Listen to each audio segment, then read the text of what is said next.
On October 27th, the Iowa Department of Transportation, the Iowa Highland Regional Council of Governments, and the City of Cedar Falls held a public hearing to talk about the proposed changes to Highway 58 from Highway 20 to Green Hill Road. The meeting opened with an opportunity for guests to review maps detailing the proposed plans, as well as copies of the environmental assessment. After a more formal presentation, the floor was open to citizens to make comments on the project, giving them a chance to clear up any confusion they may have had, as well as to give them a chance to voice concerns. One of the problems that many local homeowners had considered was that of increased noise, and many had suggestions on how to further reduce noise to reasonable levels. CERT proposes a divide and conquer strategy to address noise concerns at Green Hill while moving forward with the safety improvements at Viking Road. This involves separating Green Hill, carving it out from the current EA, and reassessing the Green Hill interchange after additional study. Hand in hand with the problem of noise is the problem of speed on the revised and faster version of Highway 58. Put some traffic cameras on that pedestrian bridge and lower the speed limit down to 45. Because if Green Hill and 58 doesn't get taken care of right away, all you're going to do is have much faster traffic. You know, I've lived there for 20 years. I've seen a drastic increase of traffic and noise. The concerns of citizens did not go unheeded and will play a part in future decision-making. I was very impressed by the attendance and the interest and the concerns everyone had. And the speakers were very, very articulate and very polite and concise. I thought it was a great meeting. Those things that were mentioned will be seriously looked at. In the short term, I think that the Viking and 58 intersection will be the focus.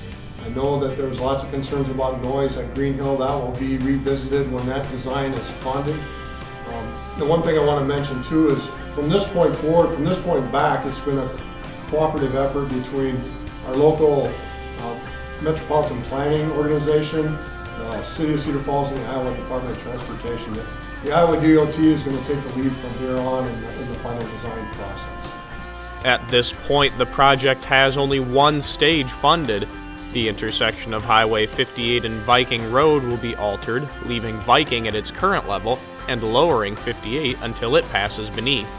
On and off ramps will allow traffic to flow between both roads and should help to solve the problems associated with traffic flow that has increased more than tenfold over recent years. What our preferred alternative would be is coming out of the environmental assessment. That's what we think will be the direction that we should go or what we would recommend. Now the final design is going to tell us if that's exactly the path that we're going to take. We think in general terms that'll be the direction for the Viking Road and 58 intersection, but the design is going to really dial in on the details of that concept and refine it. Secondary projects along the corridor have yet to attain funding and are set at either side of the Viking Road intersection. The first is a complete reimagining of the intersection of Highway 58 and US 20. In place of today's small entry ramps, a new set of sweeping interchanges would be put in place, allowing traffic to flow quickly and safely. At the opposite end of Highway 58, the intersection of 58 and Green Hill Road is on the table to be changed as well. In this case, 58 would be elevated above Green Hill, allowing the increased traffic at this intersection to move unimpeded. There's a number of issues that they look at to clear a footprint for the project.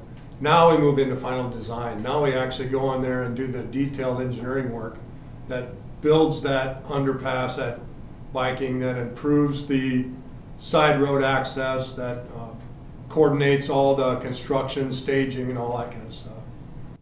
These improvements have been proposed due to the increase in the amount of accidents on this road, and after the intersection between Viking Road and Highway 58 were named the fourth most dangerous intersection in Iowa.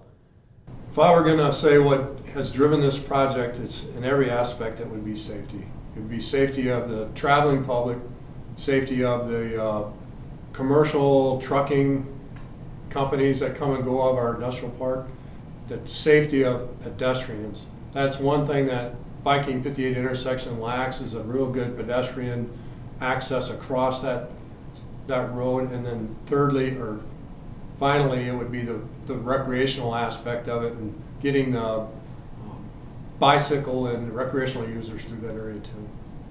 The projected $26 million cost will see $16 million coming from state funding, and the remaining $10 million will be provided by the city of Cedar Falls.